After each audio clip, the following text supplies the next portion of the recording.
Une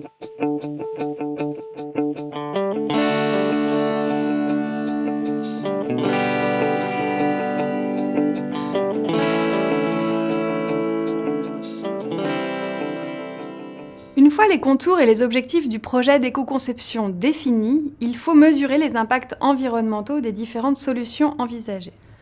Bilan carbone, empreinte carbone, analyse du cycle de vie. Vous avez déjà certainement entendu ces mots. Ce sont tous des outils utiles pour mesurer les impacts. On peut les différencier selon deux types de critères. Leur nature qualitative ou quantitative et le nombre d'impacts environnementaux étudiés. Les approches de type checklist sont souvent le point d'entrée de ces démarches d'éco-conception.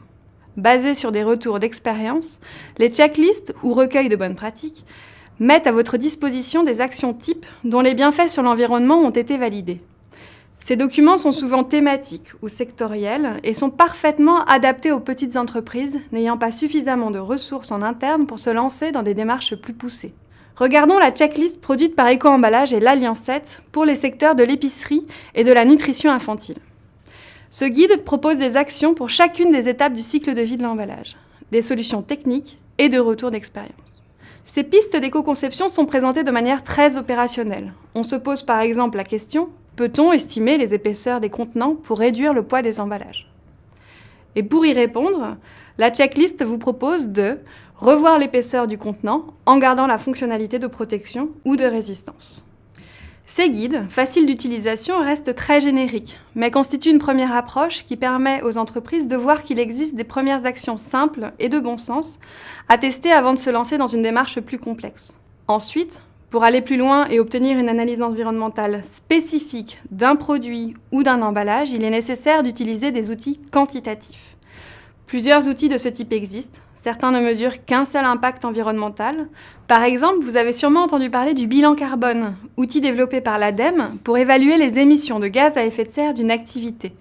Ou encore d'empreinte carbone, qui permet aussi l'analyse des émissions de gaz à effet de serre, mais encore cette fois du cycle de vie d'un produit ou d'un service et non pas d'une activité. Ces méthodes sont monocritères et ne se focalisent que sur un seul type d'indicateur environnemental, le changement climatique. Pour avoir une photographie plus complète de l'empreinte environnementale d'un produit, il faut passer à des méthodes multicritères, telles que l'analyse de cycle de vie.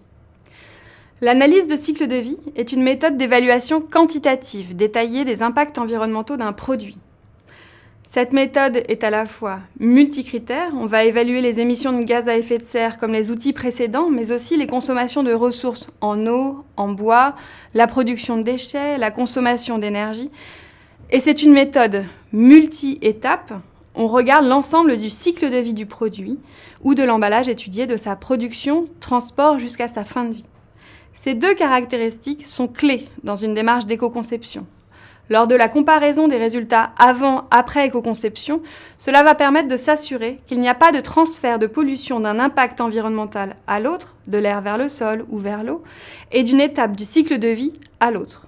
Prenons l'exemple de l'utilisation d'un nouveau matériau performant, facile à transformer et dont la mise en œuvre consommerait peu d'énergie. Les impacts au niveau de mon usine seront réduits. Parfait. Mais l'ACV montre ensuite que l'extraction de ce nouveau matériau va être assez polluante, sans compter le fait qu'il pourrait être non recyclable, le tout aggravant les impacts environnementaux.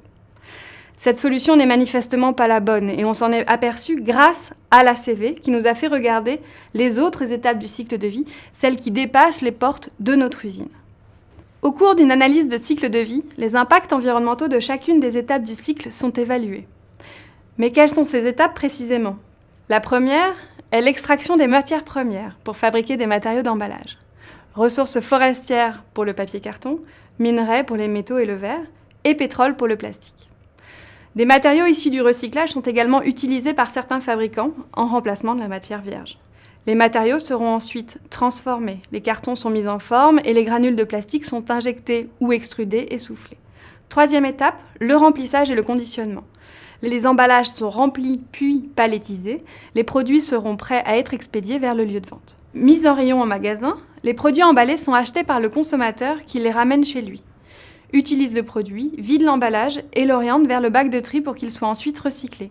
La boucle est bouclée. L'emballage a typiquement un profil environnemental en U. Les phases de production et de fin de vie sont celles qui ont le plus d'impact sur l'environnement. La réduction à la source du poids de l'emballage et l'amélioration de la recyclabilité sont donc les deux axes d'éco-conception principaux.